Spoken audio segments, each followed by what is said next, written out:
All right, so today we are going to be doing a video for our skills practical. So I'm Chantel. I'm Jayelin. And so our case that we're gonna work together on is Bruce Wayne is a 65-year-old male presenting with complaints of low back pain with insidious onset. He notes pain primarily on the right side of his low back, radiating down into the right buttock with prolonged standing or walking, and with pain easing, when he immediately sits down. He also reports difficulty with squatting and lifting heavy things from the ground, which causes difficulty with his hobby of working on his Batmobile, and he has decreased lumbar extension range of motion with pain. Pain is improved with lumbar flexion. He demonstrates 3 out of 5 trunk flexor and extensor strength, and has a 4 out of 5 gross hip strength. So upon observation in standing posture, he does demonstrate decreased lumbar lordosis and poor pelvic control during squatting. Yep. And so we have each constructed a beginning, middle, and end exercise, and we are going to take turns throughout the video explaining the exercise and our rationale. So we'll start with the beginning. My first exercise that I have chosen is going to be a cat-cow. This is going to really help with some of that trunk flexor and extensor mobility and flexibility in the beginning stages of strength. So we want to get that range of motion increased before we start going into strengthening. So what I'm going to have my patient do is you're just going to try and push your hands down into the ground and push that back up to the ceiling. Good. And then now push your belly button down to the floor as far as you can, kind of arching that back, looking up. Good. And then come back up, push towards the ceiling. Good. Kind of control that pelvis in, and then push back down towards the floor with that belly button head up. Good. And so again, I would have my patient do this for flexibility and range of motion improvement. And I would want my patient to do this for about 20 reps. And I would want them to do about 2 to 3 sets, as well as do this at least 2 to 3 times a day, just working on flexing those muscles in the extensor and flexor side of the back, just working on that mobility again, with really trying to push that back up to the ceiling and then down into that floor, as well as it controls the pelvic motion. So we're going into a posterior tilt in the cat and then an anterior tilt on the cow. So for the other beginning exercise, I am going to have my patient do a slumped seated sciatic nerve glide. So I'm going to prescribe this one because they come in saying that they have radiating pain down their right leg. So with this one, we're just really going to focus on gliding that nerve and stretching it and trying to ease that pain that's radiating down the leg. So with this one, I'm going to instruct my patient to lean kind of forward, slumped like they have bad posture. From here, they're going to extend their knee and then point their toe towards them, and then relax toe, bend knee. So extend knee, point toe towards them, relax toe, bend knee. Good. So this I can have them do seated. I could also have them do laying down, whatever's most comfortable for them. And this is just really working on that, like I said again, radiating pain down the right leg. I would have my patient do 15 reps of these, 3 sets daily. All right, so my next exercise that I'm gonna have my patient do is going to be a strengthening exercise. So I'm gonna be doing bridges with a marching position. So I'm choosing this because again, I wanna work on that glute activation because the patient is having some of that nerve pain that goes down into the right buttock, as when he's in standing and walking, we can start to target the glutes to activate and work a little harder during our standing. And when it eases, it means that he's not using the glutes, so we just want to strengthen up those muscles. So what I'll have my patient do is I will have you work on contracting that abdomen. So you want to push that belly button down to the floor and kind of go into a posterior tilt, and then you want to contract, squeeze the glutes, and then you want to lift that bottom up off the floor, pushing those heels into the ground. Good. And now once you're in this motion, you're going to lift that right leg up. Good. And back down, and then left leg up. Good. And then still squeezing those glutes. Good. And then this leg.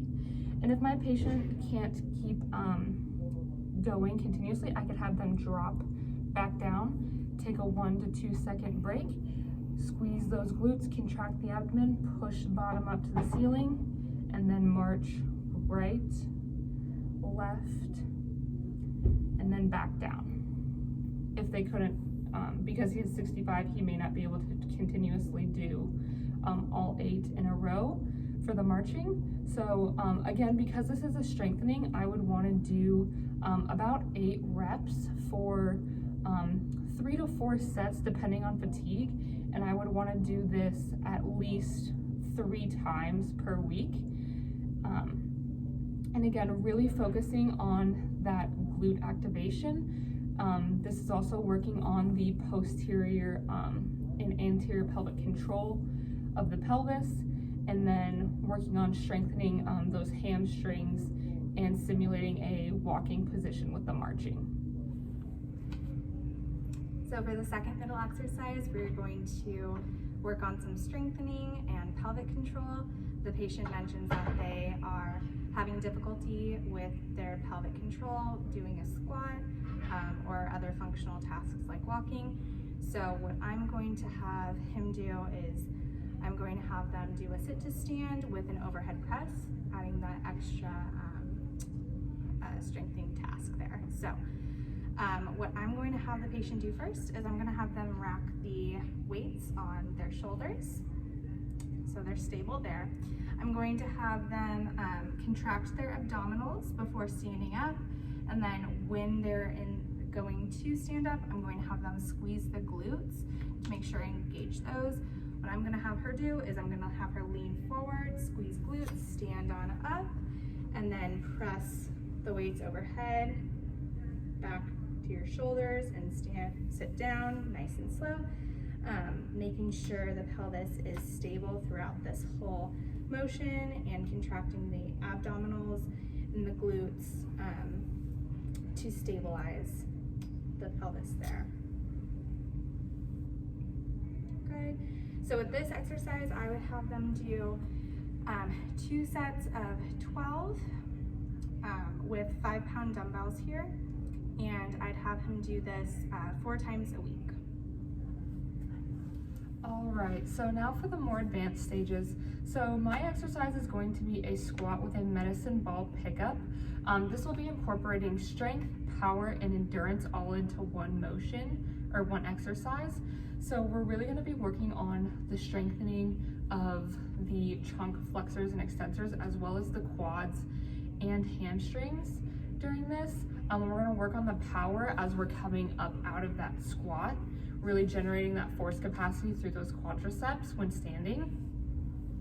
So what I'll have my patient do is I'll have the ball placed in front of their feet. So they'll just walk up, they'll have their feet a little bit wider than shoulder width apart. And then I'm going to instruct my patient to just simply squat down with their arms down, pick up the ball, good, keeping that trunk nice, the back nice and flat. We don't want any excessive rotation or lumbar spine flexion in there. And then you're gonna pick the ball up, stand up, and then knee straight and contract those glutes at the very end, working on that pelvic control. And then you're gonna slowly squat back down, good, and then drop the ball on the floor, good, and then you're gonna pick the ball up and then stand back up with it, good. And if we wanted, we could add in an extra overhead component during this because the patient is having to pick heavy items up off the ground, which is the reason we're using an 8-pound medicine ball. I can instruct them once they stand up to push the ball up overhead and then come bring it back to the chest, and then go ahead, squat back down, good, and then down to the ground. Good, and then stand, push the ball up overhead, bring it back to chest, and then down. Good, and so, like I said, I would be incorporating this for that pelvic control, making sure that when they're squatting, they have kind of that anterior pelvic tilt, because my patient is a little bit of lordosis. We now have the correct pelvis motion and control to be in an anterior pelvic tilt when squatting, rather than a posterior pelvic tilt here to not flex the lumbar spine and thoracic. And then as they're coming up, we're really working on slowly lowering down to squat, and then really contracting those glutes and using those hamstrings, digging those heels into the ground for the power on the way up. And I would want to repeat this exercise 12 reps up to 15. And then I would want to do 3 reps, and I would want to do this at least 4 to 5 times per week as a strengthening exercise, because the patient does have a hobby of working with this Batmobile and having to pick heavy items up off the ground. With his age being a little bit older, we could just do it 4 times per week if the 5th time was a little bit too much of a repetition that ended up making him more tired. So again, 12 reps, 3 sets, and we'd want to do this at least 4 days per week. Okay, so for this next exercise, the advanced portion, I'm going to have my patient do a single leg Romanian deadlift. I understand he is 65 years old and balance may be an issue here. That is why I have the chair next to him, and then I'm going to be next to him if he needs at any point.